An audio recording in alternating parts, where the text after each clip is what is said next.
Hello everyone! Today we're going to be discussing Paulo Freire's Pedagogy of the Oppressed and focus on the pros and cons of both banking and problem-posing education, in addition to the applications of each in the real world. Paulo Freire was a Brazilian philosopher raised in the poverty of the Great Depression. He was very committed to the concept of liberating education and decided to work as a teacher, teaching underclass peasants and illiterate sugarcane workers to read and write.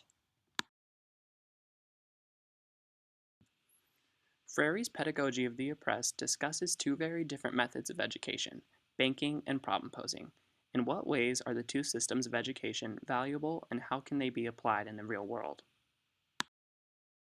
The banking concept method of education is valuable in the sense that it instills background and factual information in large quantities, but it leaves little room for inquiry and processing by the student. Problem-posing education takes the background information provided by the banking concept and builds upon it by applying the information to real-world experiences, which allows students to develop greater critical thinking skills through discussion with teachers and peers. The banking concept is utilized in the traditional education system. The students memorize, store, and repeat the information that they are taught. The educators use lectures and readings to get the factual content in the students' brains. The students are then tested through multiple choice questions where there are right and wrong answers. Freire states on page 177 that banking concepts turn the students into receptacles to be filled by the teacher. Sarah Miles, a senior English teacher at Sandpoint High School, would agree that the banking concept is needed in a student's education, as she says in her interview. Lecture classes are a part of education, and there is just some information that needs to be memorized.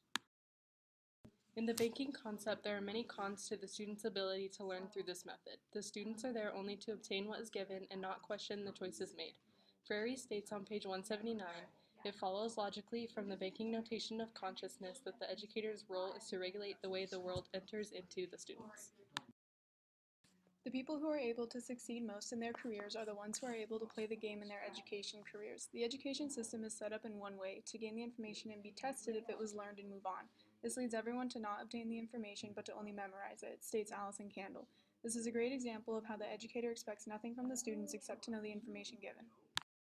There are definitely classes that you just have to memorize a lot of information for. That's just a part of being in college, states Julie Smith. Whitehead's Romance stage of education is closely related to the banking concept because it is just meant to provide a starting basis of knowledge. On page 174, he states, there is a general knowledge of the groundwork of fact and theory. The enlightenment comes from the precise knowledge that can now be understood.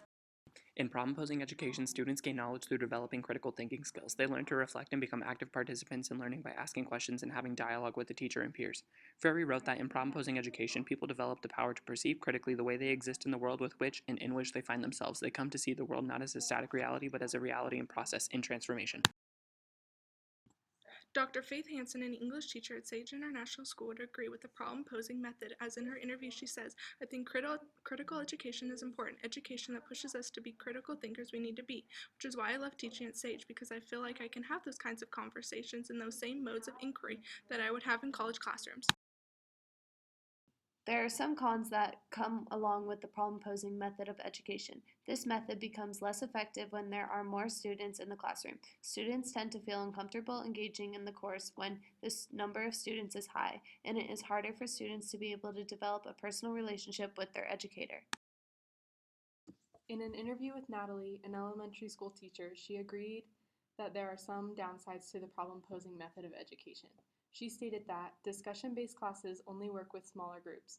When there are too many people, people are quieter and don't talk as much, and some people don't participate at all. These benefits can help a student when preparing projects, in the workplace, and in personal relationships. Freire claims that this method of education pertains to our understanding of reality. He promotes an emergence of consciousness and critical intervention in reality rather than a submersion of consciousness, 182. This means a person would be more apt to respond to life's challenges due to their increased perception. While the banking concept of education has its pitfalls because it creates a power dynamic between student and teacher and disallows students from independent thinking, it is useful for laying a foundation of knowledge that problem posing later builds upon, enabling the students to think critically and apply their knowledge to real-world experiences. In what ways can we apply both problem-posing and banking education in the same class? Created using Powtoon.